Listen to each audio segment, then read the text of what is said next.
সিজারের বাচ্চা আর অ্যানালকের বাচ্চা কিন্তু তফাৎ আছে। সিজারের সোলফল হলে দেখবেন পেট কাটা বাইর করে কোনো কোনো ডাক্তার নার্স কথা কয় না তো ওই চাউলগুলা, তখন মাথাত লিয়া কয় বাবু কথা কও, বাবু কথা কও। তখন যখন কথা না কয় তখন অজগবি থাপ্পড় বসায়, পেটের থাপ্পড় দেয়, পেটের থাপ্পড় দেয়, হ্যাঁ বেবি প্লিজ টকিং, হ্যাঁ বেবি, হ্যাঁ বেবি।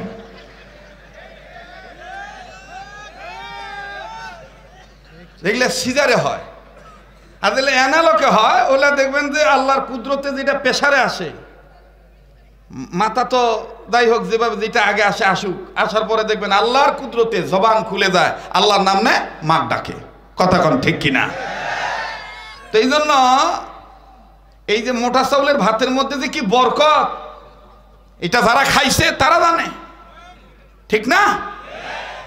তো মাইকলা ভাই, আপনি দয়া করে আমাকে একটু সহযোগিতা করবেন আল্লাহর ইচ্ছায়, যাতে আমার এই বাপ ভাইদের আলোচনা শুনতে কোনো ব্যাঘাত না ঘটে। কথা কন ঠিক কিনা? যাই হোক, এবার আবার জিজ্ঞাসা করি, বাবারা ভাইরা ভালো আছেন? আমি কি আলোচনা শুরু করব? বলেন শুরু করব? তাহলে একটু দোয়া করতে হয় যে আমরা জীবনের শেষ বয়ান হইতে পারে, একটু পরে মারাও যেতে পারি, ঠিক কিনা?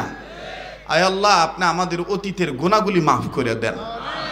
আল্লাহুম্মা আমিন। জোরে বলেন, আবার বলেন আল্লাহুম্মা আমিন। আল্লাহ, আপনি আমাদের বর্তমান জীবনের ভুল ত্রুটিগুলি সংশোধন করে দেন। আয় আল্লাহ, আপনি আমাদের ভবিষ্যৎ জীবনকে আলোকিত করে দেন। আয় আল্লাহ, অত্র এলাকার সমস্ত কবরবাসীদেরকে জান্নাতবাসী করে দেন। দুনিয়ার সমস্ত মাজলুম মুসলমানদেরকে হেফাজত করেন, জালিমদের হেদায়েত দান করেন। আল্লাহ, আজকের এই মজলিসকে আপনি দয়া মায়া করে ভরপুরভাবে কামিয়াবি দান করেন। আবার বলেন আল্লাহুম্মা আমিন। পবিত্র কোরআনুল কারীমের সূরাতুজ যুখরুফ থেকে 36 নম্বর আয়াতে কারিমা তেলাওয়াত করেছি। যেই আয়াতে কারিমার মাধ্যমে আল্লাহ জানিয়ে দিলেন, নবীজি, আমি আপনার উপরে জিকির নামক কোরআন যে নাজিল করেছি, এই কোরআন থেকে, এই বিধান থেকে, আমি রহমানের জিকির থেকে, বিধান থেকে, আইন থেকে যারা মুখ ফিরিয়ে নিবে তাদের জীবনের পরিচালক নুকাইয়িদ লাহু শাইতানা, তাদের জীবনের পরিচালক শয়তান। আচ্ছা, এবার বুঝে থাকলে বলেন তো দেখি, আল্লাহর আইনের পক্ষে থাকলে আমার জীবনের পরিচালক কে? আল্লাহর নামটা এত আস্তে নিলেন, বলেন না কে? আর একবার বলেন কে? আল্লাহ। বলেন না আল্লাহ। আবার বলেন না আল্লাহ। ও ভাই, মুমিনগণের সামনে কোরআন তেলাওয়াত করলে মুমিনগণের ঈমান বাড়ে না কমে? একটু জোরে আওয়াজ দিয়ে বলতে হবে, বাড়ে না কমে? এ দলিল কোরআনে আছে না নাই? ইন্নামাল মুমিনুনা আল্লাযীনা ইযা যুকিরাল্লাহু ওয়াজিলাত কুলুবুহুম ওয়া ইযা তুলিয়াত আলাইহিম আয়াতুহু যাদাতহুম ঈমানা।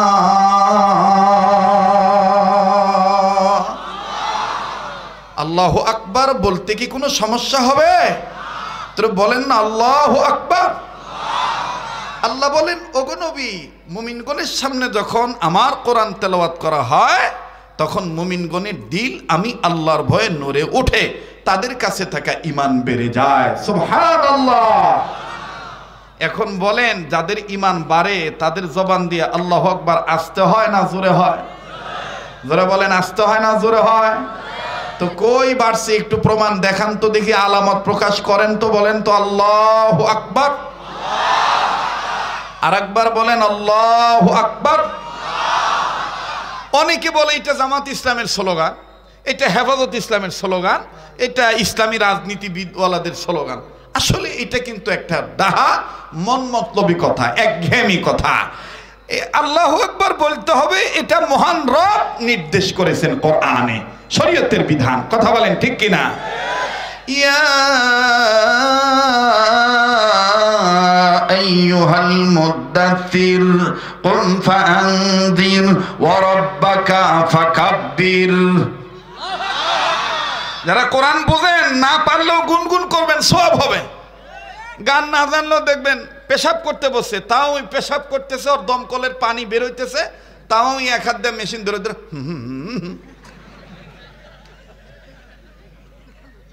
বাস্তব না বাস্তব? হ্যাঁ, বাথরুমে খাওয়া জায়েজ আছে? বাথরুমে খাওয়া জায়েজ আছে? অনেকের গুল না নিয়ে বাথরুমে ঢুকলে বলে পায়খানা ক্লিয়ার হয় না, আবার বিড়ি না নিয়ে গেলে বলে ওর পায়খানা ক্লিয়ার হয় না। নাউজুবিল্লাহ, নাউজুবিল্লাহ। তাফসীর শুনতে আসছেন, আপনি কি নিয়ে যাচ্ছেন? আপনার পাথেও কি? আমাদের ভাই মাশাআল্লাহ উপস্থাপকের এমন হওয়া দরকার, এরকম হওয়া দরকার। উনি ওয়াকুলু কাওলান সাদীদা ব্যাখ্যা রূপে যে উপদেশগুলো কোরআন থেকে দিয়েছেন, দ্যাটস এনাফ, কাফি। ওয়াজে এইটাই যথেষ্ট। আমার বন্ধুগণ, আমার ভাইরা, আমি কি নিয়ে যাচ্ছি, কি পাথেও নিয়ে যাচ্ছি, এটা একটু খেয়াল করা দরকার। তবে কিছু টুপিওয়ালা দেখবেন আমাদের মতন জাতি ভাইরা, ওরা ওই ঠাকতালে বসে আছে, ওরা কিছুক্ষণ পর দেখবেন তো ওরা কবে যে চলে যায়, আমার এই বক্তা ভালো না, ওই বক্তাই ভালো। এদেরকে একটু চিনে রাখবেন। আমাদের বর্তমান সবচেয়ে বড় মারাত্মক সমস্যা হলো প্রত্যেকটা সেক্টরে ইসলামী আন্দোলনের ক্ষেত্রে জাতি ভাইরা কথা বলে না। এগুলো থেকে সাবধান হতে হবে। বলে যে ইল্লা ওয়াজে হেদায়েত নাই। আরে ভাই, হেদায়েতের মালিক আল্লাহ। হেদায়েত কার ওয়াজে হবে না হবে এটা তো আল্লাহ পাক ভালো জানে, ঠিক কিনা বলেন? তো আল্লাহু আকবার এটা কি কোনো দলীয় স্লোগান? বলেন, এটা দলীয় স্লোগান? আল্লাহু আকবার বলতে হবে, নির্দেশ কার? ওয়া রাব্বাকা ফাকাব্বির, বলেন ওয়া রাব্বাকা ফাকাব্বির। আবার ওয়া রাব্বাকা ইয়া আইয়ুহাল মুদাসসির কুম ফাআনযির ওয়া রাব্বাকা ফাকাব্বির। আল্লাহু আকবার, বলেন আল্লাহু আকবার।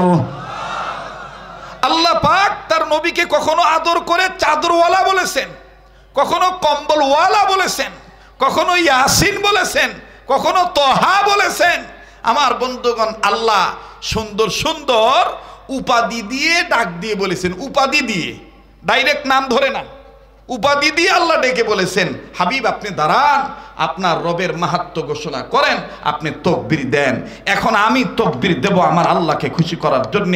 কেউ যদি বলে তাকবীর দেওয়া যাবে না, এটা জঙ্গি স্লোগান, আমরা বলবো এই জঙ্গি জঙ্গি ভঙ্গি আর বাংলাদেশে চলবে না, কোথাও চলতে দেওয়া হবে না। রব্বাকা ফাকাব্বির, রব্বাকা ফাকাব্বির। মুহতারাম হাজিরিন, আমি ওই ছোট্ট ছেলেটার একটা শব্দ, একটা হরফ উচ্চারণে হয়তো তার বেখেয়াল হয়েছে, ভুল হয় নাই, বেখেয়াল হয়েছে। বেখেয়াল হওয়াতে আমি তাকে আদর করে তাকে সংশোধনের নিয়তে বলেছি। এখানে যারা আলেম ওলামা আছেন, যারা টিচার বৃন্দ আছেন, আপনাদের পায়ে হাত দিয়ে বিনয়ের সহিত বলবো, আমি তো মানুষ, জ্ঞানের সাগরের ডিপু তো আর আমি না, আমি একটা চুনুপুঠি। আমারও বক্তব্যে, আমারও কথায় কোনো ভুল থাকতে পারে। দয়া করে সমালোচনা না করে আলোচনা মনোযোগ সহকারে শুনে আমাকে একটু জানিয়ে দিবেন। ইনশাআল্লাহ আমি সংশোধন করে নেওয়ার চেষ্টা করব, নিজেও সংশোধন হব এবং আলোচনার মধ্যেও সংশোধন ঢুকাবো ইনশাআল্লাহ, ইনশাআল্লাহ। মুহতারাম হাজিরিন, আল্লাহ বলেন, যারা আমি রহমানের জিকির থেকে মুখটা ফিরে নিবে তাদের জীবনের পরিচালক শয়তান। তাদের জীবনের পরিচালক কে? আমার ভাইরা, আমার বন্ধুগণ, আল্লাহ রাব্বুল আলামিন ডাক দিয়ে বললেন, নবীজি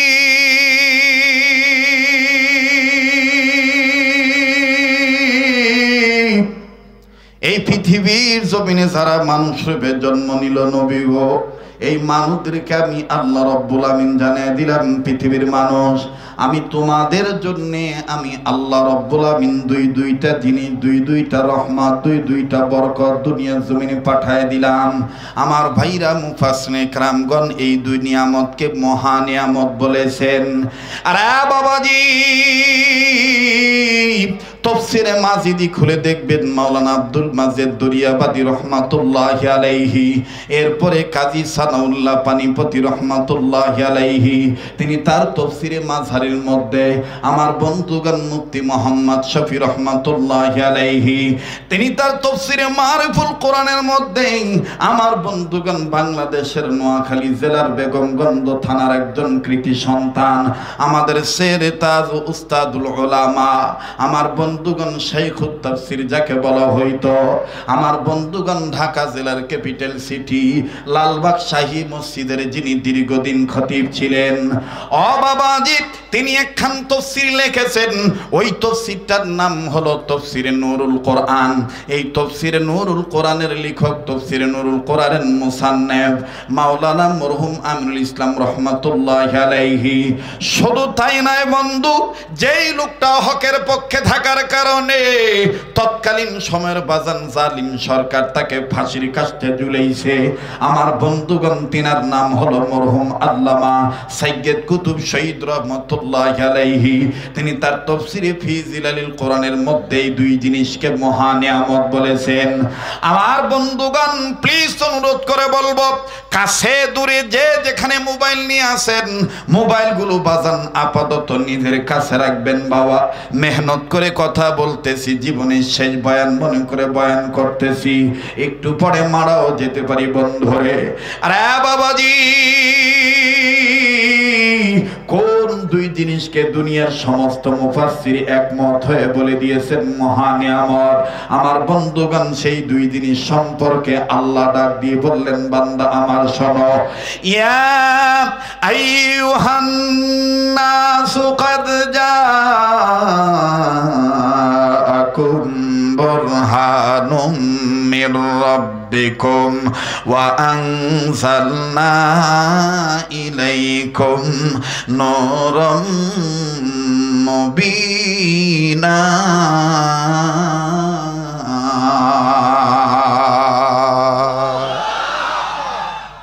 ওলামায়ে কেরামগণ বসে আছেন, আর মোহনপুর থানার মধ্যে উল্লেখযোগ্য একটা কামিল মাদ্রাসা আছে যেটার নাম ছাত্র জীবন থেকে শুনেছি। যেই কামিল মাদ্রাসার মাঠে মরহুম মাওলানা দেলোয়ার হোসেন সাইদি সাহেবের বয়ান শোনার জন্য আসতাম, আমাদের সেই নওগাঁ জেলার মান্দা থানার মরহুম মাওলানা নাদিরুজ্জামান রহমতুল্লাহ আলাই, ওনার সাথে বাইসাইকেলে আসতাম। আমি সেই দিনে সোল, আর এখন না কেউ টিপ দিলে দুধ বাড়ায়। ওই তাফসীর করবে শিখছে না কি শিখছে বাবু, উঠাই ডাক দিয়ে কয় গাদা খুরি গপ্প চলবে না। তাহলে তুই না কদিনই বা কোরআন শরীফে আল্লাহ তাআলা কয় ভাবে আয়াতগুলো নাজিল করছে, কদিনই দেখ দিনই তোর ক্ষমতা ক্যাঙ্কা কথা কয় না, না জোরাও করেন বা নানির দেশের মানুষ, তোমরা মায়ের দেশের মানুষ, একটু জবান খোলা লাগবে। কোরআনে ঘটনা দিয়েও আল্লাহ তাআলা শিক্ষা দিয়েছেন, কোরআনে আল্লাহ তাআলা উপদেশ দিয়েছেন, কোরআনে আল্লাহ আদেশ করেছেন, কোরআনে আল্লাহ নিষেধ করেছেন, কথা কয় না। এখন আপনি আদেশ নিষেধ শুধু মানবেন কিন্তু নবীদের ঘটনা মানবেন না, আউলিয়া কেরামদের ঘটনা মানবেন না, তাহলে আমার মনে হয় আপনি শুধু পদ্মা নদী দেখেছেন, যমুনা নদী এখনো যান নাই। কারণ কুয়ার ব্যাংক কুয়াই থেকে মনে করে এই কুয়ার চাইতে আর বড় কোনো পুকুর নাই, ঠিক কিনা? আবার যখন ওই কুয়ার থেকে যখন আবার একটু পুকুরে যায়, তখন কয় দেবা এই ধুরুইলের পুকুরই আমার জন্য সবচাইতে বড়, পৃথিবীর মনে হয় চাইতে বড় পুকুর আর নাই। মনে রাখবেন যে যত বড় পাণ্ডিত্য অর্জন করেন, উতিতুম মিনাল ইলমি ইল্লা কালিলা, সামান্যতম জ্ঞান আল্লাহ দিয়েছেন। আর এই সামান্যতম জ্ঞান নিয়ে ওই যে ভাইজান বললেন, ফেসবুকে ব্যঙ্গ করে, গালি দেয়, আবুল কালাম আজাদকে বলে কালু, কথা কয় না। যারা আও করবে না মনে করবেন যে সম্ভবত এদের ভিতরে 25, 26, 28, 29, 42, 46 হিসাব আছে। হক কথাটা বলতে হবে। এখানে থানার ঊর্ধ্বতন কর্মকর্তা আছে, ওসি সাহেবও দেখলেন, বলে দিলেন যে প্রতারক থেকে সাবধান। আমি ওসি সাহেবের কাছে বিনয়ের সহিত বলবো, আপনিও আমাদের পক্ষে একটু থানায় বসে একটু ভালো ভালো এই আইনটাও করেন। শুধু নারী নির্যাতনের পক্ষে গেলেই হাউমাউ করে মিয়া সলপাল কানলেই খালি মামলা নিয়েন না, একটু দাক্ষ দিয়ান, উল্টা পাল্টায় একটু খোঁজাখুঁজি করে দেখেন পুরুষ নির্যাতিত হইতেছে কিনা।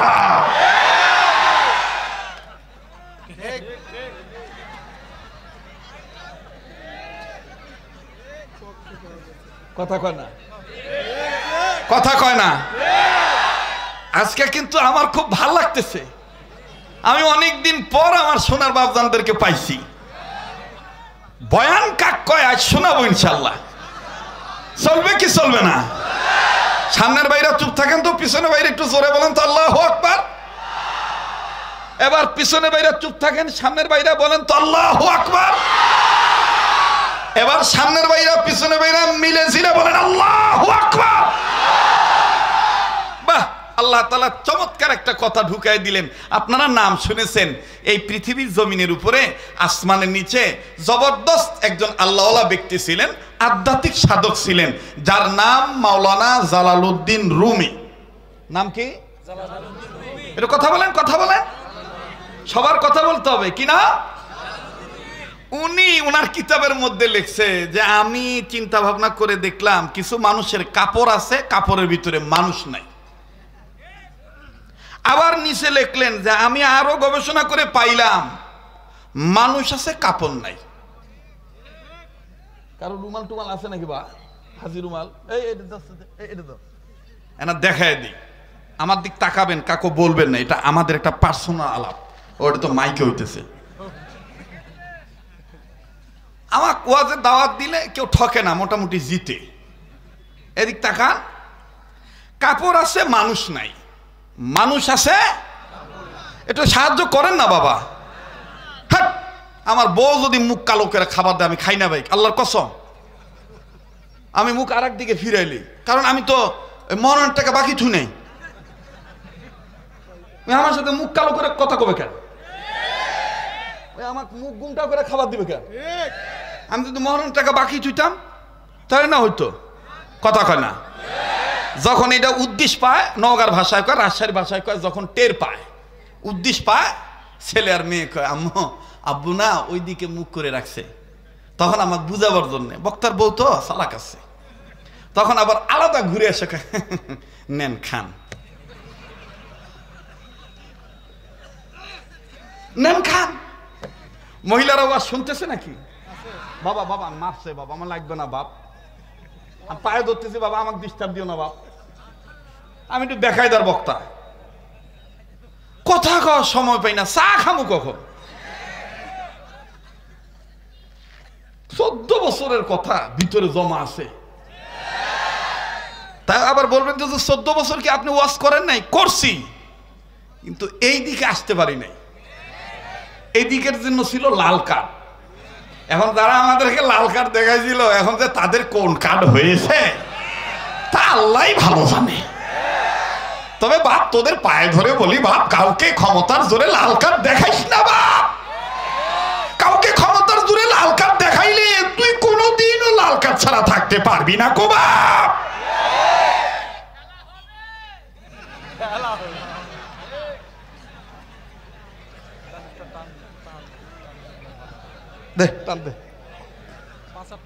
মানুষ তো দেখতেছি না, না দে বালিশ দে, সমস্যা আছে, বড় লোকের চেয়ার তো। সারা রাত চলবে? আজ ভালো লাগতেছে না বাপ? চলবে না ইনশাল্লাহ? ওসি সাহেবের কাছে যদি যায় কোনো মিয়া সালফাল, আর মেয়েরা কিন্তু নাটকের মধ্যে ফার্স্ট। অসগিবি দেখবে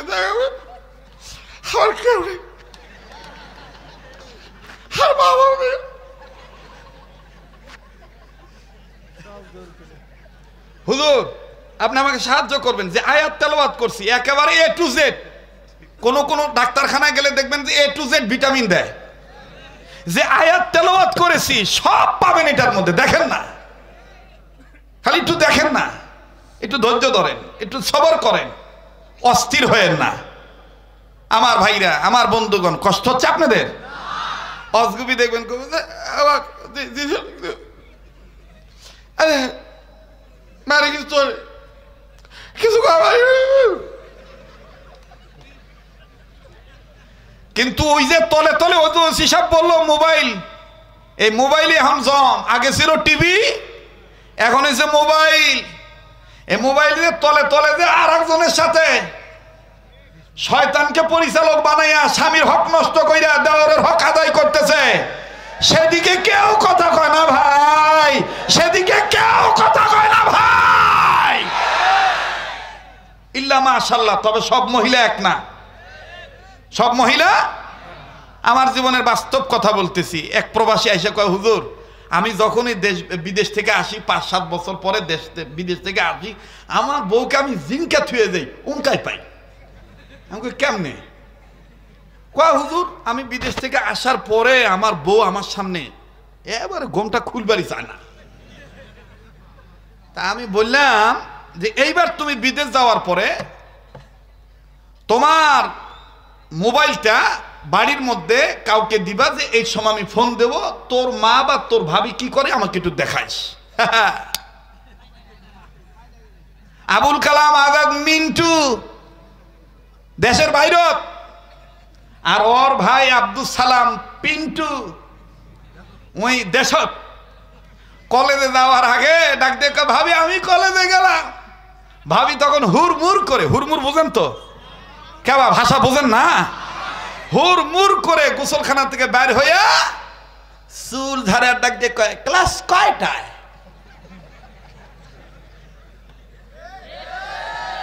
কাপড় আছে মানুষ নাই, কাপড় আছে মানুষ নাই। চুল ধারে আর ডাক দিয়ে ক্লাস কয়টায়? আর এই নার্গিসের স্বামী যখন বিদেশ থেকে আসে তখন ঘোমটা লম্বা করে দেয়। ঘোমটা লম্বা করে কি খাবেন খান, বিদেশে ছিলেন ভালো মন্দ খাইতে পারেন না। এটা হলো আলগা পাম, অতি ভক্ত চোরের লক্ষণ। আমার পর্দা হবে, নারী জাতির পর্দা হবে দেওরের সাথে, বাসুরের সাথে, বেগানা পুরুষের সাথে। স্বামীর সামনে যে নারী পর্দা করবে, স্বামীকে দেখাবে, বুঝতে হবে ভিতরে ডাল মে কুছ কালা। যেখানে কাপড় দেওয়ার কথা ওখানে কাপড় নাই, আর যেখানে কাপড় না থাকলেও চলে ওইখানে কাপড় দিয়ে থুয়ে দিছে। না কথায় কবার না, জায়গা বা মোনাজাত করে দিয়ে চলে যাই। বলবো বলবো আমার বন্ধুগণ, আমার ভাইরা, আমরা পরিচালক বানাবো কাকে? যারা বলেন কাকে? আন যিকরির রহমানি নুকাইদ লাহু শাইতানান ফাহুয়া লাহু করিন।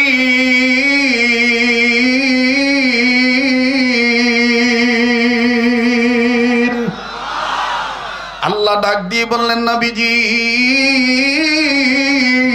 যারা আমি রহমানের জিকির থেকে মুখটা ফিরিয়ে নিবে, বন্ধু কাগজ কলম থাকলে লিখে নিবে। আজ আমার বাংলাদেশে আমার বন্ধুগণ যত সমস্যা আছে, অধিকাংশ মুসলমানদের এই জিকির নিয়ে সমস্যা। এই জিকিরের দাবি করে, জাকেরের দাবি করে তারা শরীয়তের পান্ডাগারা নামাজকে অস্বীকার করে, বলে আমরা মারিফাতের দলে আছি, আমাদের 5 ওয়াক্ত নামাজ লাগে না। একটু খেয়াল করে শুনবেন ভাইজান, একটু গভীর মনোযোগী হয়ে যাইবেন বন্ধু। আমার মা বোনেরা, পর্দার অন্তরের মা বোনেরা, খুব খেয়াল করে শোনা চাই। আল্লাহ রব্বুল আমিন পবিত্র কোরআনুল কারীমে যত জায়গায় জিকির শব্দ ব্যবহার করেছেন, মুফাসসিরিন ইকরামগণ একমত হয়ে বলেছেন পৃথিবীর মানুষেরা টোটাল কোরআন শরীফের মধ্যে জিকির শব্দের অর্থ মুফাসসিরিন ইকরাম বের করেছেন খুদে খুদে 5টা। কয়টা? আবার কোন কয়টা? এর মধ্যে নাম্বার 1, ওয়ামাই ইয়াশু আন যিকরির রহমানি নুকাইয়িদ লাহু শাইতানান ফাহুয়া লাহু করিন। এখানে যে জিকির শব্দ ব্যবহার হয়েছে, এই জিকির শাব্দিক অর্থ হইল স্রষ্টা প্রদত্ত বিধান, আল্লাহর আইন। আল্লাহর কি? তাহলে জিকিরের মধ্যে আল্লাহর আইন আছে না নাই? একটু খেয়াল করবেন যে পীরেরা জাকের বিনদের দোহাই দিয়ে বলে যে আমরা ভোটাভুটি নাই, আল্লাহর আইনে নাই, ওদের ভিতরে না জানো ভেজাল আছে। কি আছে? তাহলে জিকিরের 1 নম্বর অর্থ কি? আল্লাহর আইন। আমার বন্ধুগণ, এবার আসেন জিকিরের 2 নম্বর অর্থ। ফাযাক্কির বিল কুরআনি মান ইয়াখাফু ওয়াঈদ। আল্লাহ বলেন, হাবিব আপনি যত কথা বলবেন আপনার টোটালি কমপ্লিটলি আলোচনার মধ্যে কোরআন কেন্দ্রিক উপদেশ থাকতে হবে। জিকিরের 2 নম্বর অর্থ মুফাসসিরিন কেরাম বলেন উপদেশ। বলেন কি? 1 নম্বর অর্থ, তবে আমি আগে বলে নেই, বিভিন্ন তাফসীর থেকে কথাগুলো নোট করেছি, কোট করেছি। জিকিরের অর্থের সিরিয়াল এদিক সেদিক হতে পারে, কিন্তু অর্থ কিন্তু ঠিক আছে। 1 নম্বর অর্থ আল্লাহর আইন, 2 নম্বর অর্থ উপদেশ, বাকি থাকলো কয়টা? 3টা। এবার আসেন 3 নম্বর অর্থ। ইয়া আইয়ুহাল্লাযীনা আমানু ইযা নুদিয়া লিস-সালাতি মিন ইয়াউমিল জুমআতি ফাসআউ ইলা যিকরিল্লাহি ওয়া যারুল বাই'। হে ঈমানদারগণ, তোমাদের কর্ণে কুহুরে যখন সালাতের আহ্বান যায়, তোমরা দুনিয়ার সব কর্মব্যস্ততা বিধিব্যস্ততা রেখে আমার জিকির সালাতের দিকে ধাবিত হও। সুবহানাল্লাহ। তাইলে আমার বন্ধুগণ, এখানে মুফাসসিরিন কেরামগণ জিকিরের 3 নম্বর অর্থ বললেন সালাত, নামাজ। বলেন কি? আবার আমি পিছনের দিকে নিয়ে যাচ্ছি। 1 নম্বর, 2 নম্বর, 3 নম্বর সালাত। এবার আসেন 4 নম্বর। 4 নম্বর, ফাযকুরুনি আযকুরকুম ওয়াশকুরু লি ওয়া লা তাকফুরুন। আল্লাহ বলেন, যারা আমাকে স্মরণ করবে আমি আল্লাহ তাহাদিকে স্মরণ করিব। সুবহানাল্লাহ। আর তোমরা শুকরিয়া আদায় করো, কুফরি করিও না। এ কথা কার? এখানে মুফাসসিরিন কেরামগণ জিকিরের 4 নম্বর অর্থ করেছেন স্মরণ। বলেন কি? স্মরণ। এই স্মরণ কাকে বলে? এই স্মরণ কি খালি বাবার দরবারে? এখন বলতে গেলে কমিটি বলবে হুজুর গীবত করতে না করছি। ভাইয়েরা বুঝে নিবেন, একটা হলো গীবত, একটা হলো হালত। একটা হলো গীবত আর একটা হলো হালত। আপনাকে হালত ব্যক্ত করতে হবে। আজকে মুসলমানকে ধোঁকা দিচ্ছে। বাবার দরবারে টাইম মোতাবেক ওরসে যায়, শুধু ওরসে যায়, ওই তখনই খালি স্মরণ করে। তাও আবার তাদের কি ভাষা থাকে, তুমি আসবা বলে নিরালাতে গে রইলাম বজে দয়াল। কথা কয় না। এটা কি আপনি গীবত ধরলেন? এটা গীবত ধরলেন? এটা যদি আপনি প্রতিবাদ না করেন তাহলে আপনি চোখ থাকতে অন্ধ, আপনি মুখ থাকতে বোবা, আপনার অন্তর থাকতো আপনি কলবের দিক দিয়া অন্তর শূন্য। খতামাল্লাহু আলা কুলুবিহিম ওয়া আলা সামইহিম ওয়া আলা আবসারিহিম। চিল্লে বলেন কার কথা? এই মাথাটা নত হবে কোন বাবার দরবারে না, মাথা নত হবে তার কদমে, যিনি আমাকে বানিয়েছেন। আমাকে বানাইছেন কে? আমাকে সৃষ্টি করেছেন কে? আমি সৃষ্টিকার। তাহলে সকল ক্ষেত্রে কার স্মরণে কার আইন চলবে? আল্লাহর স্মরণে আল্লাহর আইন চলবে। আমি সৃষ্টি যার, আইন চলবে তার। আলা লাহুল খালক ওয়াল আমর। আল্লাহু আকবার। জিকির খালি ওই ওরসের সময় হবে? কথা কন। ওটা কি প্রকৃত জাকের কয়? প্রকৃত জিকিরকারী কারা? আল্লাহ পাক বলেন, الذين يذكرون الله قياما وقعودا وعلى جنوبهم ويتفكرون في خلق السماوات والأرض। যারা দাঁড়াইয়া বসিয়া শুইয়া ওঠনে বসনে চলনে ফিরনে ইলেকশনে ক্যানভাসে নির্বাচনে ভোটাভুটিতে আসামি ধরাতে আসামি ছাড়াতে পুলিশ উকিল ব্যারিস্টার জজ বক্তা শ্রোতা পীর মুরিদ সকল ক্ষেত্রে ওই স্রষ্টাকে যারা স্মরণ করে, সকল ক্ষেত্রে যারা স্রষ্টাকে স্মরণ করে তারাই প্রকৃত জিকিরকারী। আল্লাহু আকবার। আমার বন্ধুগণ, নাকি খালি ওই এক নির্ধারিত তারিখে, ওই মাঘে আর ফাল্গুনে? মাঘে আর ফাল্গুনে আর চৈতে এক একজনের তাও আবার এক এক রকমের জিকির স্টাইল। ওরে কি বাতি জ্বালাইলা তুই ভান্ডারি বাবা। আরে বাতি তো দুনিয়ার কোনো মানুষ জ্বালায় নাই, বাতি জ্বালিয়েছেন মহান আল্লাহ। আর সে বাতিটার নাম দুটো বাতি, একটা হলো কিতাবুল্লাহ আর একটা হলো কিতাবুস সুন্নাতু রাসূলুল্লাহ সাল্লাল্লাহু আলাইহি সাল্লাম। একটা হলো কোরআন আর একটা হলো হাদিস। মুসলমান ভাইরা আমার, বন্ধুগণ, অনুরোধ করে বলবো, কেউ কোনো দিকে নিজের দিকে আমার বন্ধুগণ কথাগুলি নিয়ে যাবেন না। জিকিরের 4 নম্বর অর্থ আল্লাহ রব্বুল আমিনকে স্মরণ করা। কেউ যদি চলে যায়, চলে যেতে দিবেন বন্ধু। আপনারা যারা আমার পুরনো শ্রোতা, আপনারা আমাকে ভালো করে চিনেন যে হযরত লম্বা আলোচনা করে, কমপক্ষে 1.5 ঘন্টা 2 ঘন্টা আলোচনা করে। আমার বন্ধুগণ, এতক্ষণ ভূমিকায় মুকদ্দমায় ছিলাম। কোন বিষয়ে কথা বলবো এই বিষয়টা আমি পরিষ্কার করতেছি কোরআনের আয়াত দিয়া। আমার বন্ধুগণ, আমার বাবাজিরা, জিকিরের 4 নম্বর অর্থ হলো স্মরণ। এবার আসেন জিকিরের 5ম নম্বর অর্থ। মাফ করে দিবেন বাবা, তাফসীর ইবনে কাসিরের মধ্যে আল্লামা ইবনে কাসির রাহমাতুল্লাহি আলাইহি তিনি হাদিস সুন্দর করে সেট করে দিয়ে বলে দিয়েছেন, যেটা আমি 5 নম্বর অর্থ বলতেছি, এটাই হলো 1 নম্বর অর্থ। আমার আল্লাহ বলেন, ইন্না নাহনু নাযালনা যিকরা ওয়া ইন্না লাহু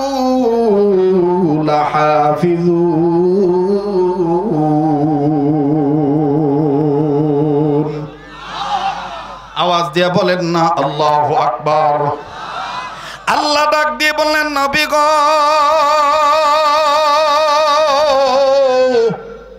কেরে তোদের মাইক এরকম আপ ডাউন করে রে, এখনই শুরুই করি নাই। এই এখনই যদি এই টানে যদি মেশিন গরম হয়ে তোরকে মাইকের আওয়াজ বন্ধ হয়, তো সামনে আমি কি করবো রে?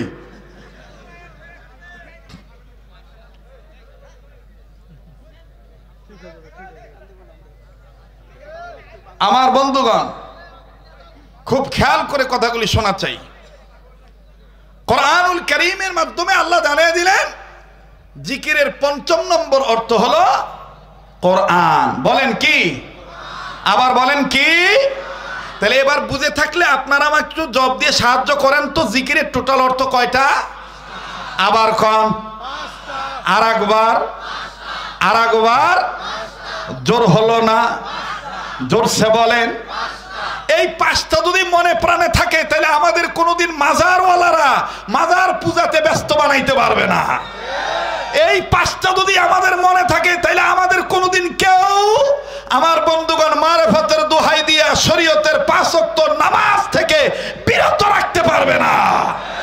এই 5টা যদি মনে থাকে, জিকিরের কমপ্লিটলি অর্থ, খোদার কসম, দুনিয়ার কোন মানুষের আইন আমাদের কাঁধের উপরে চাপিয়ে দিয়ে বোঝা বহন করাইতে সক্ষম হবে না।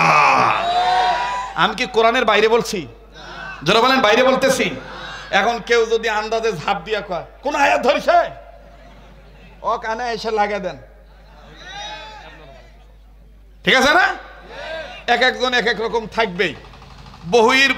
মানে বিভিন্ন মতের মানুষ থাকতে পারে, কিন্তু আমরা সবাই এখন আমাদের সেন্টিমিটার, আমাদের এই মেজাজ কোন দিকে? আল্লাহর কোরআনের দিকে। বলেন কোন দিকে? আর একবার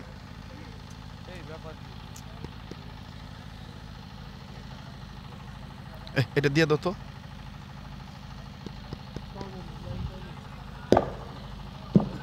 আলহামদুলিল্লাহ ভাই, ইলেকট্রিক ব্যাপার, ঝামেলা হতেই পারে, তবে আল্লাহ আপনি দয়া করে আমাদেরকে সাহায্য করেন। বলেন আমিন।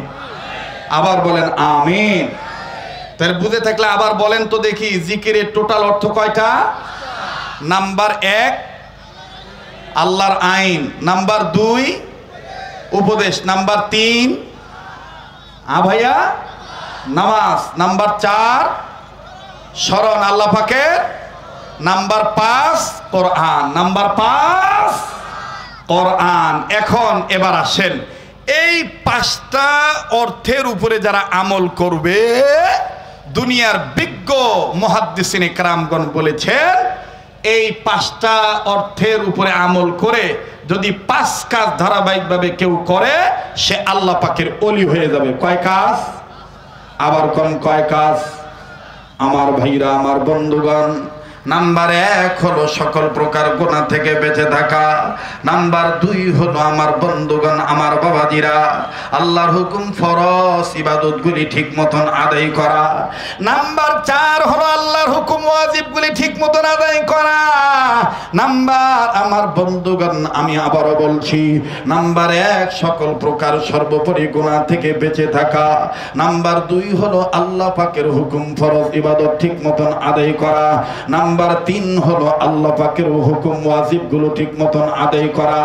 নাম্বার 4 হলো নবী করিম সাল্লাল্লাহু আলাইহি সাল্লামের আদর্শে আদর্শবান হওয়া, নবীজির সুন্নতলা উম্মত হওয়া।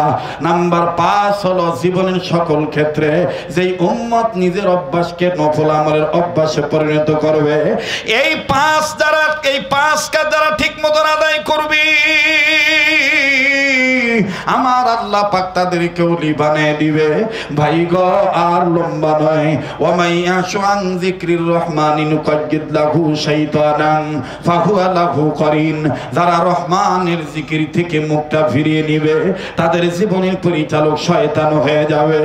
ওগো বন্ধু, আল্লাহ রাব্বুল আমিন এই জিকির নামক কোরআনের মাধ্যমে কি জানায় দিলেন? ওয়া মা আতাকুমুর রাসূল ফাখুযুহু ওয়া মা নাহাকুম আনহু ফান্তাহু। আওয়াজ দিয়া বলেন না আল্লাহু আকবার। আল্লাহ পাক ডাক দিয়ে বললেন, নবী গো, আমি রব্বুল আমিন জানিয়ে দিলাম আমার রাসূল তোমাদেরকে যা ধরতে বলে নবীজি আপনি জানিয়ে দেন আপনার উম্মতে মুহাম্মাদীদেরকে। আল্লাহ রব্বুল আমিন জানিয়ে দিলেন, ওগো আমার বান্দা বান্দি তোমাদেরকে শুনায় দিই, জানিয়ে দিলাম আমি রব বলে দিলাম আমার রাসূল তোমাদেরকে যাহা ধরতে বলে সেইটা তোমরা শক্ত করে ধরো, যা তোমাদেরকে ছাড়তে বলে সেটা তোমরা ছেড়ে দাও। আরে ভাইয়া, বিগত কয়েকদিন আগে গত মাসের 1 তারিখে বাগমারা থানায় এসেছিলাম। সেখানে আমি নিজেই আপনাদেরকে দাওয়াত দিয়েছিলাম, ধরেন আপনারা যাবেন, আপনাদেরকে আমি আলাদা একটা চ্যাপ্টারের উপর আলোচনা শোনায় দেব। বাবাদি, আজকের আলোচ্য বিষয়বস্তু আপনি ধরে নিতে পারেন, জীবনের সকল ক্ষেত্রে যারা রহমানের স্মরণ করবে, যারা সকল ক্ষেত্রে রহমানের আইন মেনে রহমানকে রাখবে স্মরণ, আমার বন্ধুগণ ভালো হবে ওই মুমিন মুসলমানের মরণ। কথা বলেন ঠিক না বেঠিক? আরে ভাইয়া, কেমন করে ভালো হয়ে যায় মরণ? ও ধুরুন এলাকার বাবারা, মোহনপুর থানার বাপ ভাইরা, পাবা থানা থেকে আগত আমার বাপ ভাইরা, তার আত্মীয় রক্তের ভক্ত, জীবনের শেষ বয়ান মনে করে বয়ান করছি, ভুল বুঝবেন না বন্ধ, একটু ধৈর্য ধরেন বাবা। আল্লাহ পাকের আইন যদি আমি আপনি মানি, আল্লাহর আইন আমি কার মাধ্যমে মানবো? কোন নেতারা দুঃসাদস্যবান হয়ে মানবো? আমার ওই নেতার নাম কি হবে আল্লাহ পাক সেটাও জানায় দিলেন। তোমাদের একমাত্র মডেল হলো, তোমাদের জন্য উত্তম আদর্শ হলো আমার রাসূলের আদর্শকে তোমাদের জন্য উত্তম আদর্শ বানাইলাম। লাকাদ কানা লাকুম ফি রাসূলিল্লাহি উসওয়াতুন হাসানা। আওয়াজ দিয়া বলেন না আল্লাহু আকবার। আরে বাবাজি, আল্লাহ রাসূল সাল্লাল্লাহু আলাইহি সাল্লামের আদর্শকে আমার আপনার জীবনে আদর্শ মানতে হবে। নবীজিকে আমার বন্ধুগণ বিশ্ব নেতা মানতে হবে। বাবাজি, লম্বা করব না, দেখেন তো দেখি দিলটা নরম হয় কিনা, এক ফোঁটা চোখের পানি আপনার হাকিকতান পড়ে কিনা দেখেন। আল্লাহ নবী মুহাম্মদ সাল্লাল্লাহু আলাইহি সাল্লামের 2 জন সাহাবী, বাবাও সাহাবী, আমার বন্ধুগণ ছিল সাহাবী। আর সেই জেলার যুবক ভাইরা, আমি যেহেতু নয়ন মেলে দেখতে পাচ্ছি অসংখ্য যুবকদের সমাগম, আগামী প্রজন্মের, আগামী নেক্সট ইয়ারে যদি যুবকরা ভালো হয়ে যায়, আজ থেকেই যদি যুবকরা ভালো হয়ে যায়, আমার বন্ধুগণ সমাজ ভালো হইতে দেরি লাগবে না। আওয়াজ দিয়া বলেন কথা ঠিক না বেঠিক? এজন্যই যুবকদের দরদে দরদি হয়ে কথাগুলি বলছি। পাশাপাশি মুরব্বীরাও বাদ যাবে না, যেহেতু বাবাকেও নিয়েছি ছেলেকে নিয়েছি। বাবা সাহাবী, বেটাও সাহাবী। ভাইজান আবারও অনুরোধ করতেছি, কেউ কারো দিকে তাকাইবেন না, আমার দিক তাকান বাবা, এই পাগলটার দিকে তাকাইলে ঠকবেন না। আল্লাহ নবীর সাহাবী, বাবাও সাহাবী, সন্তানও সাহাবী। বাবা কোনো এক কাজের কারণে বাহিরে চলে গিয়েছেন, একদিন দুই দিন অতিবাহিত হয়ে গিয়েছে। এদিক দিয়ে সাহাবী, আমার বন্ধুগণ, গরিব মানুষ, ঘরে কোনো খাদ্য নাই। সাহাবীর সন্তান, ও বন্ধুরে, ছোট্ট ছেলে, 11, 12 কি 13, 14 বছর বয়স হবে, 11, 12 বছর, 14 বছরের বালক সন্তান, উনিও কিন্তু সাহাবী। মা জননীকে ডাক দিয়ে বলতেছেন, মা গো, আপনার কাছে বলি, মা গো, কোনো খাদ্য খানা কি পাবো না? পেটের যন্ত্রণা আর ভাল লাগতেছে না, খিদার যন্ত্রণা সইতে পারি না। মা ডাক দিয়ে বললেন, বেটারে, ও বেটা, তোমায় আমি বলে দিই, খাদ্য দেওয়ার মালিক কোনোদিন মা বাপ হতে পারে না। ভাইজান, মা বাপ সন্তানকে যেইভাবে বুঝায়, এইভাবে সন্তানকে যখন আমার বন্ধুগণ মা জননী বুঝায়, বুঝাইতে যাইয়া ডাক দিয়ে বলতেছেন, বেটারে, রিজিকের সর্বোপরি মালিক হলেন তিনি হলেন মাতিন। ইন্নাল্লাহা হুয়ার রাজ্জাকুল কুওয়াতিল মাতিন। আমার বন্ধুগণ, আমার বাবাজিরা, মা যখন বলে দিলেন মাতিনের কথাটা, আল্লাহ রব্বুল আমিনের কথাটা যখন বলে দিলেন, সন্তান বুঝে নিলেন। এইবার মা বাবুই দেওয়ার জন্য, আমার বন্ধুগণ সান্ত্বনা দেওয়ার জন্য ডাক দিয়ে, বেটারে, একটু পরে তোমার বাবা আসবে, তোমার জন্য বড় একটা গুড নিউজ আছে, খুশির খবর আছে, খুশখবরি আসি। তোমার বাবা এসে তোমাকে নিয়ে নবীজির দরবারে যাবে। আমি মা তোমাকে বলে দিতেছি, তোমার পেটে যত খিদা থাকুক না কেন, এই খিদা নিয়ে যখন বিশ্ব নবীর চেহারার দিকে তাকাইবা, নবীজির দরবারে যখন যাইবা, আল্লাহর মেহেরবানিতে সব ধরনের খিদা তোমার চলে যাবে। আওয়াজ দিয়া বলেন না সুবহানাল্লাহ। ভালো যদি বাঁচতে হয় নবীকে বাসবো, বলেন, ভালো যদি বাঁচতে হয়, বলেন না, ভালো যদি বাঁচতে হয় নবীকে বাসবো, মন যদি দিতে হয় নবীকে দেব। আমার কষ্ট যাত না যিনি সইতে পারে না, উম্মতের কষ্ট যাত না যেই নবী সইতে পারে না, ওই নবীজির মহাব্বতে দুরূদ পড়িব, ওই নবীজির সুন্নত মেনে জীবন চালাবো। ভালো যদি বাঁচতে হয় নবীকে বাসবো। সবাই বলেন, নবীর পক্ষে বলেন না, ভালো যদি বাঁচতে হয় নবীকে বাসবো, মন যদি দিতে হয় নবীকে দেব। ঠিক কিনা বলেন? নাক দিয়ে বলতেছেন, বেটারি, আমি তোমায় বলে দিলাম, তোমার বাবা যখন তোমাকে নিয়ে নবীজির দরবারে যাবে, তুমি যখন নবীজির চেহারার দিকে তাকাইবা, তখন তোমার ক্ষুধার যন্ত্রণা নিবারণ হয়ে যাবে, এমনকি তোমার কলিজা ঠান্ডা হয়ে যাবে। ছেলেটা ডাক দিয়ে বলতেছেন, আম্মা গো, আব্বা কখন আসবে? বলে, আসবে ইনশাআল্লাহ, কিছু সময়ের মধ্যে হয়তো বা চলে আসবে। বলতে বলতে বাজান রে, যেহেতু স্ত্রী স্বামীর আসার খবরটা জানে যে এতক্ষণে আসবে, স্বামী আমার বলে গেছে অমুক দিন এতটা সময় আসবো, এই সময় আমি চলে আসবো। আরে বন্ধু, আল্লাহর নবীর সাহাবী পিতা হয়ে যখন আসতেছেন, সন্তান বাবার হাতে দেখতেছেন একটা থলে দেখা যায়, একটা ব্যাগ দেখা যায়, কোন একটা আমার বন্ধুগণ ভাণ্ড দেখা যায়। এই ব্যাগটা দেখে ছেলেটা দৌড়ে বাবার কাছে চলে গেল। বাবা বাজান রে, ছেলেটাকে পাইয়া পিতা পুত্র যখন সালাম বিনিময় হয়ে গেল, সালাম আদান প্রদান হয়ে গেল, এইবার ছেলেটা ডাক দিয়ে বলতেছেন, আব্বু গো, আম্মু বলেছে আপনি নাকি নবীর দরবারে নিয়ে যাবেন। সন্তানকে সাহাবী ডাক দিয়ে বলতেছেন, হ্যাঁ বেটা, তোমার মা ঠিকই বলেছে, আমি তোমাকে নবীর দরবারে নিয়ে যাব। ও আব্বা, আমার পেটে বড্ড খিদা লেগেছে। বাইরে আমার বন্ধুরে, আন যিকরির রহমানি নুকাইয়িদ লাহু শাইতানান ফাহুয়া লাহু করিন। রহমানের জিকির থেকে মুখটা ফিরিয়ে নিলে আমার আপনার জীবনের পরিচালক যে শয়তান হয়ে যায়। আর আল্লাহর আইন মানতে থাকলে সাময়িক একটু কষ্ট হবে, কিন্তু মনে রাখবেন বাবা, যদি সত্যিকারের মুমিন হতে পারি, বিজয়ের মালা একদিন না একদিন আল্লাহ আমাদের গলায় পড়ে দিবে। কথা বলেন ঠিক না বেঠিক? ওয়ালা তাহিনু ওয়ালা তাহজানু ওয়া আনতুমুল আ'লাউনা ইন কুনতুম মুমিনিন।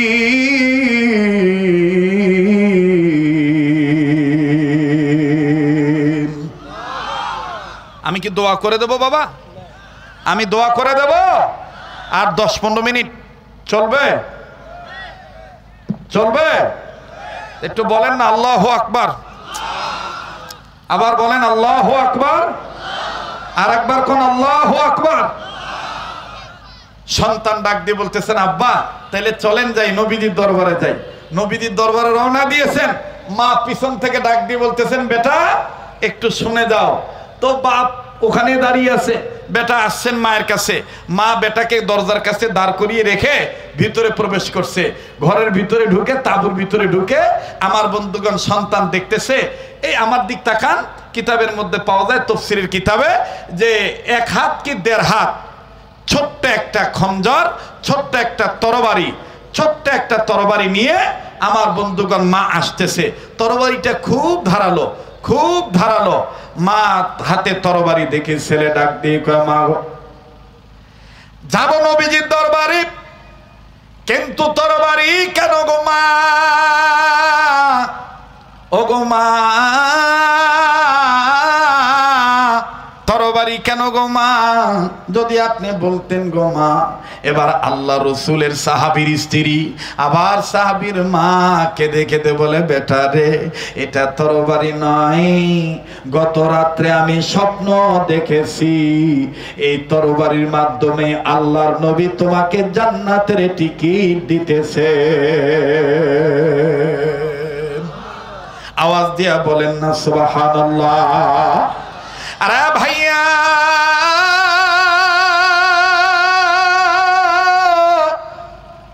তলহা বিন বারা রাদিয়াল্লাহু তাআলা আনহু মাকে ডাক দিয়ে বলেন, মা গো, এই তরবারির মাধ্যমে আল্লাহর নবী আমাকে জান্নাতের টিকিট দিবে। ও গো মা, আমি বুঝলাম না এই তরবারির মাধ্যমে নবীজি আমাকে জান্নাতের টিকিট কিভাবে দিবে? মা ডাক দিয়ে বলতেছেন, বেটা রে, আমি মা তোমাকে বলে দিতেছি, আমি ওই রহমানের গোলাম, তুমিও ওই রহমানের গোলাম, তোমার বাবা ওই রহমানের গোলাম, তোমার আমার নবী ওই রহমানের গোলাম। রাহমাতুল লিল আলামিনের দরবারে যখন তুমি যাইবা, যখন আমার নবীজি এই তরবারিটা চাইবে, তুমি তরবারিটা তখন দিয়ে দিবা। দিয়া দিলেই তুমি জানতে পারবা কেমন করে তুমি জান্নাতের টিকিট পাইবা। আরে ভাইরা আমার বন্ধুগণ, অনেক লম্বা কথা সংক্ষেপ করে দিলাম। তলহা বিন বারা রাদিয়াল্লাহু তাআলা আনহু এবার মায়ের কথা মোতাবেক বাবার সাথে তরবারি নিয়ে যখন নবীজির দরবারে চলে গেলেন, ছোট্ট তরবারিটা আমার বন্ধুগণ কোমরে গেঁথে রেখেছেন।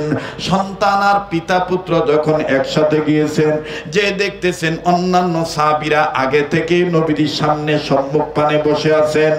এই ছেলেটা বহু দূর থেকে বাবাকে ডাক দিয়ে বলতেছেন, বাবা, মা বলেছেন নবীজির চেহারার দিকে তাকাইলে খিদার যন্ত্রণা থাকবে না। আমি দূর থেকে নবীজিকে দেখতে পাচ্ছি, তবে যদি আরেকটু কাছে যাইতাম আরো ভালো লাগতো। বাবা ডাক দিয়ে বললেন, বেটারি, আমি তোমায় বলে দিলাম তুমি সামনে যাও, আমি পিছিয়ে আছি। এবার বাবা এই কথা বলি চুপ করে দাঁড়িয়ে আছে। আসছেন তালহা বিন বারা রাদিয়াল্লাহু তাআলা আনহু। আমার বন্ধুগণ নবীজির চেহারার দিকে দেখতেছেন, বাবার থেকে 2-1 হাত একটু আগে গিয়েছে, আগে যাইয়ে চোখের পানি বারবার মুছছে, আর চোখের পানি ছেড়ে তখন ডুকরে ডুকরে কান্দে। বাপ পিছন থেকে সামনে এসে বেটার কাঁধে হাত দিয়ে বলে, বেটা তুমি কাঁদতেছো কেন বুঝলাম না। ছেলেটা কান্দার ডাক দিয়ে কয়, বাবা গো, এই নবীর চেহারা এত সুন্দর, এই সুন্দর চেহারা দেখার পর আমার খিদার যন্ত্রণা চলে গেছে, আমি এই জন্য কান্দি না। তাইলে তুমি কেন কান্দো বলো তো দেখি। ডাক দিয়ে বলেন, আব্বু এইরকম সুন্দর চেহারার মানুষটার গায়ে তাই ফের ছেলেরা কেমনে পাথর মেরেছিল। এই সুন্দর মানুষটা যখন সেজদা দিত, এই সেজদা দেওয়া অবস্থায় আবু জাহেল কিভাবে তার এই ঘাড়ের উপরে, এই রহমতের নবীর উপরে উমরা উঠেন নারী ভুরি চাপায় দিত, তাদেরকে একটু দয়া লাগতো না? কেমনে তারা এই নিষ্ঠুরতা ব্যবহার দেখাইছে, কেমনে তারা এই নিষ্ঠুর ব্যবহার দেখাইছে।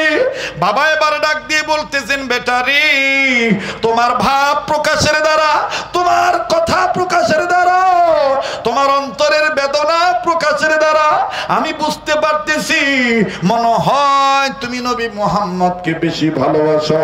এবার ছেলেটা ডাক দিয়ে বললেন, আব্বা আপনি বলেন কি?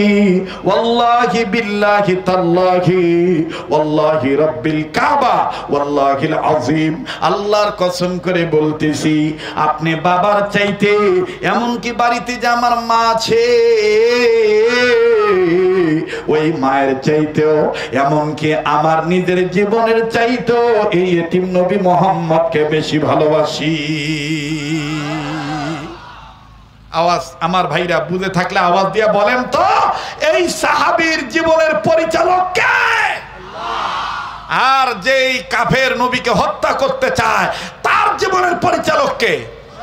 কথা কয় না, তার জীবনের পরিচালক কে? শয়তান। রাত্রে একটু লম্বা হয়ে যাচ্ছে, কষ্ট হইতেছে নাকি? আপনারা বললে আমি দোয়া করে দেই, চলবে আর একটু? সভাপতি সাহেব আছে না নাকি? আর 10 মিনিট, মাশাআল্লাহ। সভাপতি মহোদয় বলেছেন আর 10 মিনিট, 12টা বাজে। আল্লাহ বরকত দান করেন, বলেন আমিন। আবার বলেন আমিন। হযরতে তালহা বারা রাদিয়াল্লাহু তাআলা আনহু, আমার ভাইরা, আমার বন্ধুগণ, নবীজিকে দেখে যখন তার হৃদয়ের বেদনা এইভাবে প্রকাশ করলেন, আল্লাহ রব্বুল আমিন নবীজির কর্ণে কহরে অবাজান এই কথাটা পৌঁছায় দিলেন। আর বাবাজি, নবী মুহাম্মদ সাল্লাল্লাহু আলাইহি সাল্লাম বললেন, বালক তুমি আমার সামনে আসো। একটু আগে তুমি কি বলেছো বলো তো দেখি। বালকটা কান্দার ডাক দিয়ে বলতেছেন, নবী গো, আমি আমার জীবনের চাইতে, মার চাইতে, বাবার চাইতে আপনি নবী মুহাম্মদকে বেশি ভালোবাসি, ওই রহমানকে পরিচালক মানার কারণে। আমার ভাইরা, আমার বন্ধুগণ, আমার নবীজি ডাক দিয়ে বলতেছেন, তালহা রে, তুমি একটু আগে যে বললা তুমি তোমার বাবার চাইতে, মায়ের চাইতে, এমনকি তোমার নিজের জীবনের চাইতে আমি মুহাম্মদকে বেশি ভালোবাসো। বলে, হ্যাঁ নবীজি আমি ভালোবাসি। আল্লাহ রাসূল সাল্লাল্লাহু আলাইহি সাল্লাম বললেন, তোমার কোমরে ওটা কি? আমার ভাইরা, বালক সাহাবী ডাক দিয়ে বললেন, নবীজি এটা মায়ের দেওয়া তরবারি। বলল, তরবারিটা আমার হাতে দাও। এইবার তরবারি খানা নবীজির হাতে যখন দেওয়া হলো, আল্লাহর নবী নিজের হাত মুবারক দ্বারা, 2 হাত মোবারক দ্বারা তরবারিটা সুন্দর করে ধরলেন। তরবারিটা ধরিয়া ডাক দিয়ে বলতেছেন, বালক রে, এই নাও তরবারি তোমার হাতে দিয়ে দিলাম। তুমি বলেছ তুমি তোমার জীবনের চাইতে, তোমার বাবার চাইতে, তোমার মায়ের চাইতে আমি নবী মুহাম্মদকে বেশি ভালোবাসো। আমি নবী মুহাম্মদ এখন তোমাকে বলতেছি, ওই যে তোমার বাবা অনেক পিছনে দাঁড়িয়ে আছে, আমি রাসূল আরবি তোমাকে বলে দিলাম, তুমি প্রমাণ দাও। এই তরবারিটা দিয়ে তোমার বাবার কল্লাটা কেটে এনে দাও। মুহতারাম হাজিরিন, হযরত উলামায়ে কেরাম, আজিজ তলাবায়ে ইলম, আমার ভাইরা, সম্মানিত শ্রোতী মণ্ডলী, আমার ভাইরা, সম্মানিত সুধী সমাজ, পর্দার আড়াল মা বোনেরা, নবী মুহাম্মদ সাল্লাল্লাহু আলাইহি সাল্লামের প্রেম, নবীজির ভালোবাসা বিশ্ব নেতা না মানলে আমার আপনার ইমানের মধ্যে কমতি থেকে যাবে, কমপ্লিট হবে না, আল্লাহর ভয় পুরাপুরি অর্জন হবে না। দেখেন দুনিয়ার সব চাইতে এই বালক সাহাবী বাবাকে ডাক দিয়ে বলতেছে, রাসূলকে ডাক দিয়ে বললেন, ইয়া রাসূলুল্লাহ, আমি আমার আব্বার কল্লা কাটার জন্য তৈরি আছি, আমি আমার বাবার চাইতে আপনাকে বেশি ভালোবাসি। উম্মতের উলামায়ে কেরামগণ বসা আছেন, তাদের জিজ্ঞাসা করে দেখবেন, আল্লাহ পাক নিজে তার কসম করে বলেছেন, ফালা ওয়া রাব্বিকা লা ইউমিনুনা হাত্তা ইউহাক্কিমুকা ফীমা শাজারা বাইনাহুম। বাজান রে, আল্লাহ পাক রব তিনি তার নিজের কসম করে বলেছেন, ওগো নবীজি আমি রবের কসম, আমি রব, আমি নিজেই নিজের কসম করে বললাম, তারা ততক্ষণ পর্যন্ত সত্যিকারের মুমিন হতে পারবে না যতক্ষণ পর্যন্ত জীবনের সকল ক্ষেত্রে আপনি মুহাম্মদ সাল্লাল্লাহু আলাইহি সাল্লামকে বিচারক না মানবে। আল্লাহু আকবার। আমার ভাইরা, আমার বন্ধুগণ, আর রাসূল সাল্লাল্লাহু আলাইহি সাল্লাম যেই হাদিসখানা বুখারী মুসলিম শরীফের মধ্যে আছে, আমার বন্ধুগণ, আল্লাহ রাসূল সাল্লাল্লাহু আলাইহি সাল্লাম বলেন, হযরত আনাস থেকে হাদিসখানা বর্ণিত, লা ইউমিনু আহাদুকুম হাত্তা আকুনা আহাব্বা ইলাইহি মিন ওয়ালিদিহি ওয়া ওয়ালাদিহি ওয়ান নাসি আজমাইন। তোমরা ততক্ষণ পূর্ণ ঈমানদার হতে পারবে না, পূর্ণ মুমিন হতে পারবে না যতক্ষণ পর্যন্ত তোমরা তোমাদের ছেলে মেয়ে, ধন সম্পদ, এমনকি নিজের জীবনের চাইতো নবী মুহাম্মদকে বেশি ভালো না বাসবা। বলেন আমার বন্ধুগণ, রাসূলকে ভালোবাসার দ্বারা কাকে পাওয়া যায়? আবার বলেন কাকে পাওয়া যায়? এবার বালক সাহাবী তরবারি খানা লইয়া বাজান্ডে দৌড় মারলো বাবাকে কল্লা কাটার জন্য। বাবাও দেখেন কেমন ইমানদার, বাবাও দেখেন রহমানকে কেমন পরিচালক মানে। আমি আপনিও হইলে তো বেটাকে পাগল মনে করে দৌড় মারতাম। আরে ভাইয়া, সাহাবী জায়গায় দাঁড়িয়ে আছেন, উঁচু দিকে নজর না দিয়ে নিচের দিকে, জমিনের দিকে নজর দিয়ে নিজের পায়ের বৃদ্ধাঙ্গুলি দিয়ে কিতাবের লিখগুলি লিখেন, বৃদ্ধাঙ্গুলি দিয়ে বালিগুলি তুলতেছেন, আর ডাক দিয়ে বলতেছেন, জমিন তুমি তোমার আল্লাহকে বলে দাও, আমিও আমার রবকে বলে দিদি, তুমি তোমার মালিককে বলে দাও। আমি ওই রবের দরবারে হাজারো শুকরিয়া আদায় করতেছি যে আমার পরিবারে এইরকম একটা পাক্কা মুমিন আশিকের রাসূলের জন্ম হয়েছে।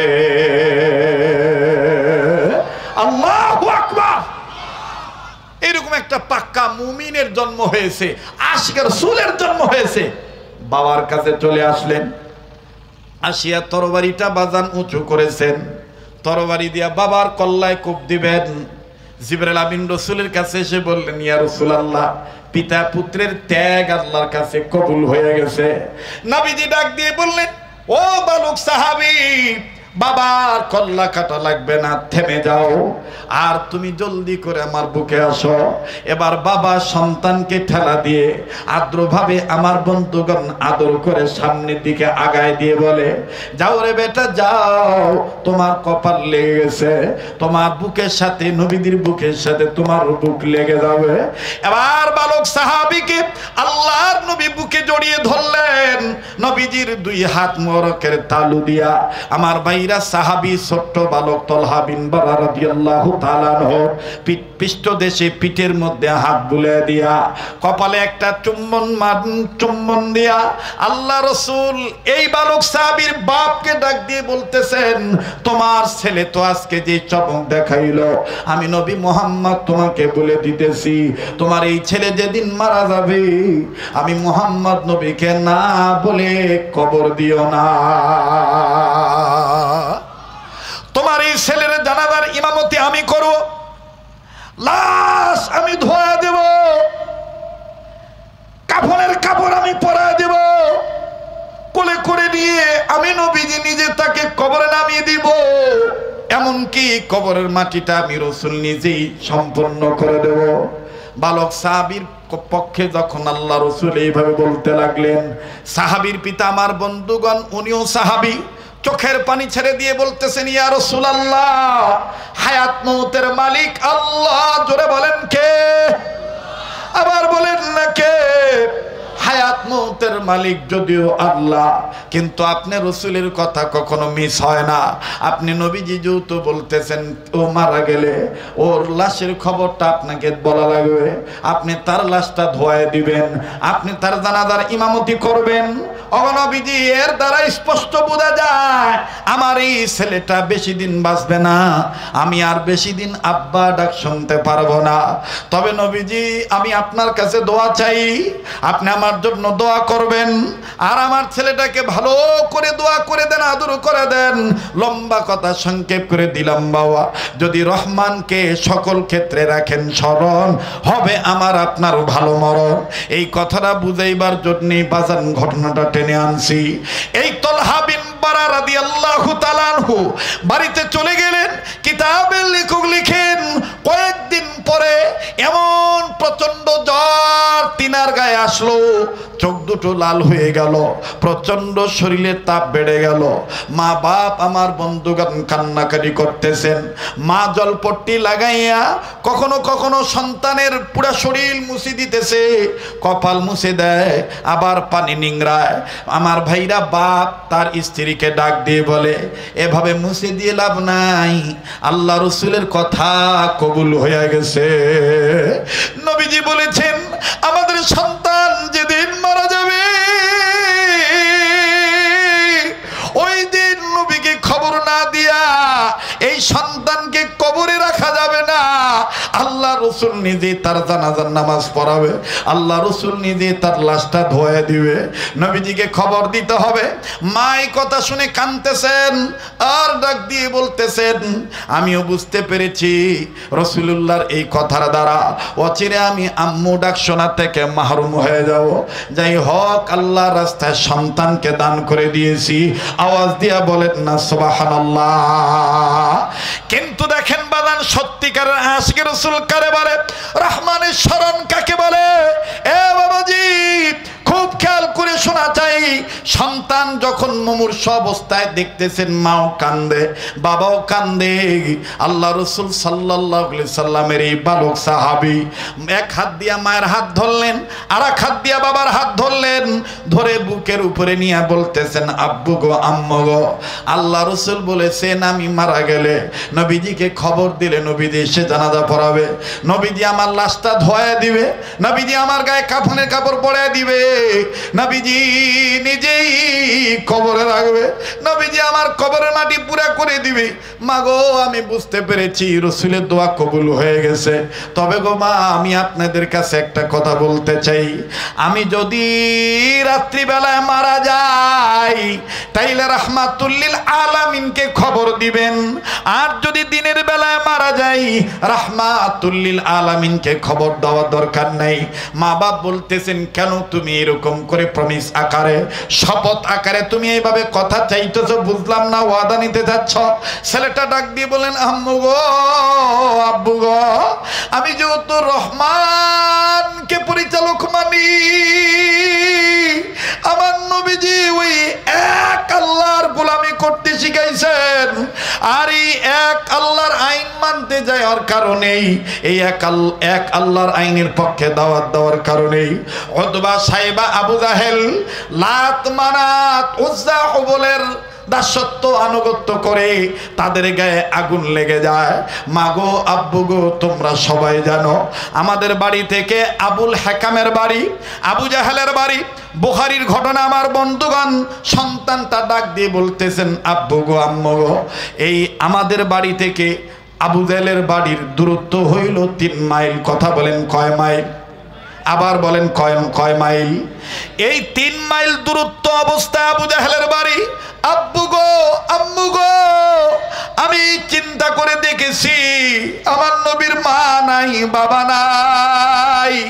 এই এতিম নবী যদি আমি রাত্রিবেলায় মরে যাওয়ার পরে আল্লাহ রসুলকে যদি খবর দেওয়া হয়, রাত্রির অন্ধকারে যদি নবীজি আমাকে দাফন কাফনের জন্য হেঁটে হেঁটে একা একা আসে, গো মা গো, আব্বু গো, ওই আবু জাহেল নিষ্ঠুর আবু জাহেল নবীর উপর আক্রমণ করবে, নবীজিকে আক্রমণ করে আক্রান্ত করবে, আমার জন্য নবীজি মার খাবে। ওগো মা, ওগো বাবা, আমি মৃত্যুর আগেও বলে দিতে চাই চাই, আমার জীবনের চেয়ে তো রসুলকে বেশি ভালোবাসি। তাই বলতেছি গো মা, আমি দিনের বেলায় মারা গেলে নবীরে খবর দিয়েন, রাত্রি বেলায় মারা গেলে নবীরে খবর দিয়েন না। বাবা মা সন্তানটার কবলে চুমু দিলেন, বুকে জড়িয়ে ধরলেন, কিতাবের লিখক লিখে। তৎক্ষণাৎ ছিল বাজার আসরের কুবাইলে আসরের পূর্ব মুহূর্ত, কিন্তু এই সন্তানটা আমার বন্ধুগণ মারা গেলেন মাগরিবের পরপর। সন্ধ্যায় হয়ে গেল। ও বাবাজি, বাবা আমার সন্তানের কথার প্রতি উত্তরে জবাব দিয়ে বলে দিলেন, সাক্ষ্য দিয়ে বলে দিলেন, প্রমিস করে শপথ করলেন, ঠিক আছে বাবা, দিনের বেলায় মারা গেলে খবর দেব না, রাত্রি বেলায় মারা গেলে খবর দেব।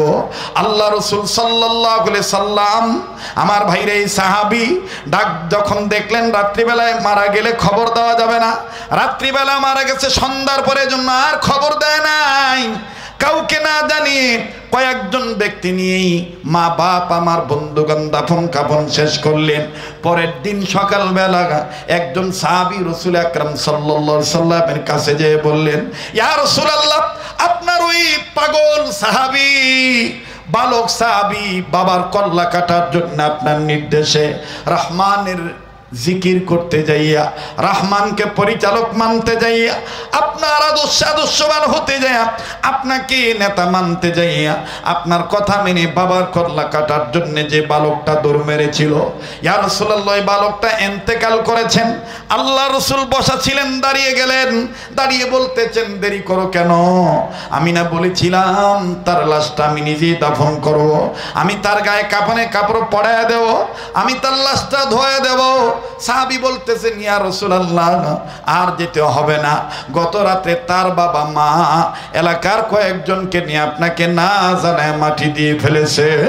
আল্লাহ রসুল কোনো কিচ্ছু বললেন না, ভারাক্রান্ত মন নিয়া আমার বন্ধুগণ ব্যতীত হৃদয় নিয়া হাঁটি হাঁটি পা পা করে আস্তে আস্তে চলে আসলেন সাহাবীর বাড়িতে।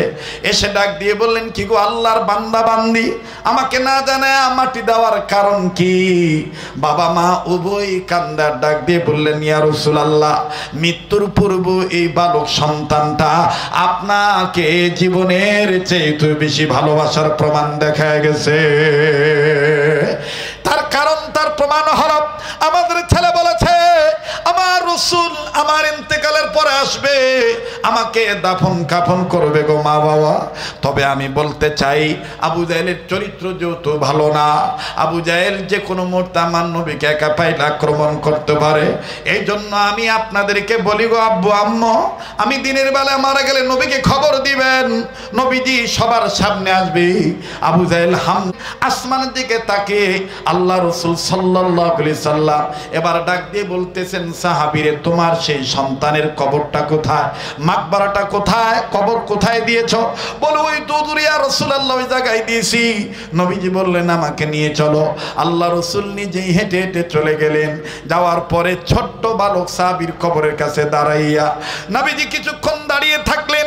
আমার বন্ধুগণ, দাঁড়িয়ে থেকে আল্লাহ রাসূল এইবার ডাইন হাতটা বের করে দিয়া ওই সাহাবীর কবরের উপরে, তালহা বিন বাররা রাদিয়াল্লাহু তাআলা আনহুর কবরের উপরে বুক বরাবর হাতটা রেখে আর এক হাতের আঙ্গুলি উঁচু করে ডাক দিয়ে বললেন, আল্লাহ, এই বালকটা এত বেশি আমাকে ভালোবেসেছে, আপনি রহমানের গোলামি করতে যাইয়া আমি প্রকৃত গোলামকে এইভাবে মেনেছি, আমি তার প্রতি খুশি। আল্লাহ, আপনি দয়া করে গোলামের পক্ষে দিয়ে দেন হাসি। আল্লাহকে হাসতে বলতেছে। আল্লাহকে কি করতে বলতেছে? হাসতে বলতেছেন। আমার ভাইরা, কিতাবের লেখক লিখে হাদিস, সাহাবায়ে কেরাম রাদিয়াল্লাহু তাআলা আনহুম আজমাইন গণের সামনে রাসূল বললেন, আল্লাহ পাক এই বান্দাটার প্রতি সন্তুষ্ট, রাজি হয়ে গেছে, হেসে দিয়েছেন, আল্লাহ তাকে জান্নাত দিয়ে দিয়েছেন। সুবহানাল্লাহ বলেন। আমার ভাইরা, আমরাও আমাদের জীবনের পরতে পরতে, ওঠনে বসনে, চলনে ফিরনে, ব্যবসা বাণিজ্যে, চাকরিতে নকরিতে, ইবাদতে, আমলে, আখলাকে, সিরাতে, সুরতে, তাহজিব, তামাদ্দুনি, কৃষ্টি, কালচারে, পরিবারে, সমাজে, রাষ্ট্রে, সব জায়গায় যদি ওই আল্লাহর আইন মানি, আল্লাহর আইন যদি মানি, আল্লাহকে যদি পরিচালক মানি, বলেন আমার বন্ধুগণ, আমাদের পক্ষে আল্লাহ রাজি খুশি থাকবে কি থাকবে না? আবার বলেন থাকবে কি থাকবে না? তাহলে আজকের পর থেকে ইনশাআল্লাহ জীবনের সকল ক্ষেত্রে উম্মতের ওলামায়ে কেরামদের কাছ থেকে জেনে নিয়ে কোরআন সুন্নাহ বুঝে বিশুদ্ধভাবে আমল করে আল্লাহকে পরিচালক মানব। কারা কারা তৈরি আছেন শেষ সময় দোয়ার আগে একটু হাত তুলে দেখান তো দেখি। লিল্লাহ তাকবীর, লিল্লাহ তাকবীর। হাত নামান। অনেক বুঝাইতে যে অনেক কথা বলে ফেলেছি, কোনো কথায় আচরণে যদি কষ্ট পেয়ে থাকেন মাফ করে দিবেন। এখন সভাপতি সাহেব সভা মন্তব্য ঘোষণা করবে, আমি আপনাদেরকে নিয়ে দোয়া করব ইনশাআল্লাহ। তবে আপনাদেরকে একটি দাওয়াত দিচ্ছি, আমার হাতের লিখিত কিছু কিতাব আছে জান্নাতি নারীর বৈশিষ্ট্য। আমার মা বোনেরা কেমন করে জান্নাতি নারী হবে এ বিষয়ে লেখা আছে, কোরআন সুন্নাহ ভিত্তিক। আপনারা নিয়ে যাবেন। মৃত মানুষ কেমন করে কথা বলে, রাসূল করিম সাল্লাল্লাহু আলাইহি সাল্লামের সুন্নাত ওয়ালা উম্মত আমরা কি করে হতে পারবো, এ বিষয়ের 3 বিষয়ের কিতাব আমার গাড়িতে আছে, গেটের কাছে আছে। যাদের প্রয়োজন নিয়ে যাবেন। বইগুলোর ভিতরে আমার মোবাইল নাম্বার, হোয়াটসঅ্যাপ নাম্বার, যোগাযোগ ব্যবস্থা দেওয়া আছে। প্রতিটি বইয়ের মূল্য 100 টাকা হাদিয়া। আল্লাহ তাআলা আমাদেরকে দ্বীনের পক্ষে ব্যয় করার তৌফিক দান করেন। স্টেজেও কিতাব আছে, যাদের প্রয়োজন মোনাজাতের পরে নিয়ে যান। জি ভাইজান, না না আজান এখন দেওয়া যাবে না। না ভাই সদরে মহতারাম সভাপতি মহোদয় তিনি দোয়ার আদেশ করেছেন। আপনারা এই ধুরইল এলাকাবাসীর জন্য দোয়া করবেন। এই তাফসীর যেন কিয়ামত পর্যন্ত কায়েম আর দায়েম থাকে। বলেন আমিন। আবার বলেন আমিন। যারা কিতাব নেওয়ার আগ্রহী আমার বাম সাইডে আমাদের লোকজন আছে, আপনারা কিতাব নিয়ে যাবেন। দোয়া হচ্ছে ভাই। আলহামদুলিল্লাহি রাব্বিল আলামিন ওয়াস সালাতু ওয়াস সালামু আলা আশরাফিল আম্বিয়া।